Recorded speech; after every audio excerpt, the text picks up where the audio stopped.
เจ้าสบายดีเด้อคนมันคือเก่าคนมันคือเก่า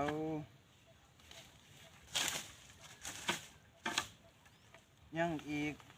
มื้ออื่นมื้อฮื้อเฮากะไปงานเนาะแต่ว่าตอนนี้ยังบ่ทันไปงานเฮาคนมันก่อนสิได้เป็นศิลปินบ่แม่นง่ายพี่น้องเอ้ย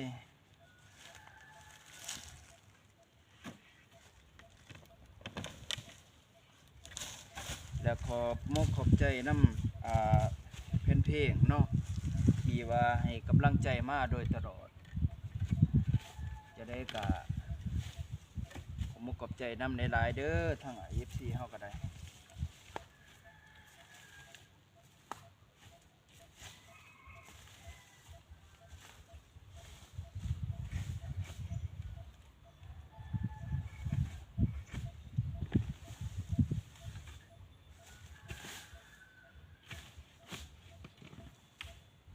ว่าใหญ่โยเฉพาะปีนี้นี่ก็ได้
แต่ว่าช่วงนี้บ่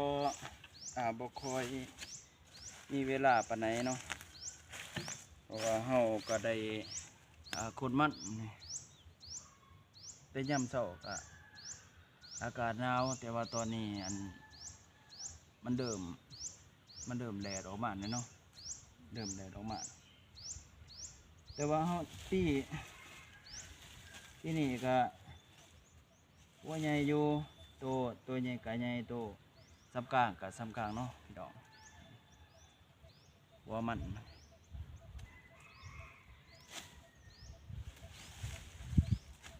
แต่ว่าตัวนี้ว่าใหญ่เพราะว่ามันถือบอลโฮมแน่แต่ว่าที่บอลกลางแจ้งผู้ใดบ่เคยเห็นหัวมันเนาะพี่น้องหัวมันแต่ว่าตัวใหญ่กะใหญ่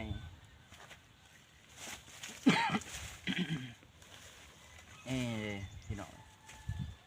ว่ามันแต่ว่าหมูกินกะแซ่บคือกันเวลาเฮาอยากมกกินนะพี่น้องอยากมกกินอยากมกหัวมันกินมกมันมีมันโตมันโตแนวมกกินได้ก็มีเนาะพี่น้องมกกินได้ก็มีโตมันสลางอันนี้บ่แม่นมันสลางตัวนี้แม่นมันต้นมันสลางกับมันก็อยากขายคือกันแหละแต่ว่ามันต่างจักน้อยตัวนั้นเพราะว่ามันมุกกินโดยเฉพาะเนาะอันนี้แม่นคือมันต้นมันกันเป็นคนไทยกับมันสับปะรังพี่น้องอันเดียวกันพอปีนี้หัวใหญ่อยู่แต่กระบอกปานไหนจุดยางกระซับนี่ถือตัวโบใหญ่กับโบใหญ่กระซับนี่นะพี่น้องเลย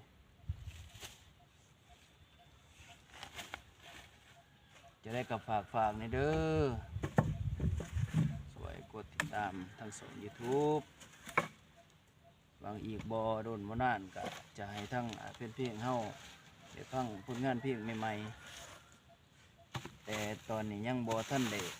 ออกเรือเนาะยังบ่ทันได้ปล่อย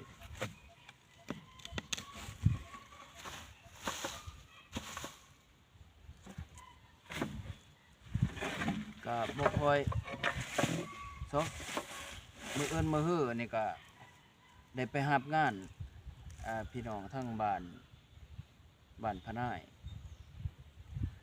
เป็นที่ว่าเป็นงานดองเนาะรับเชิญลูกค้าไป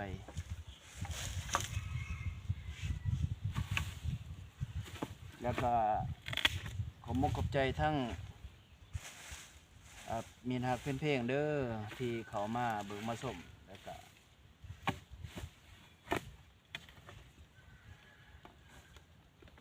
เขามาเบิ่งมาชมแล้วก็ที่ช่วยกดติดตามเนาะ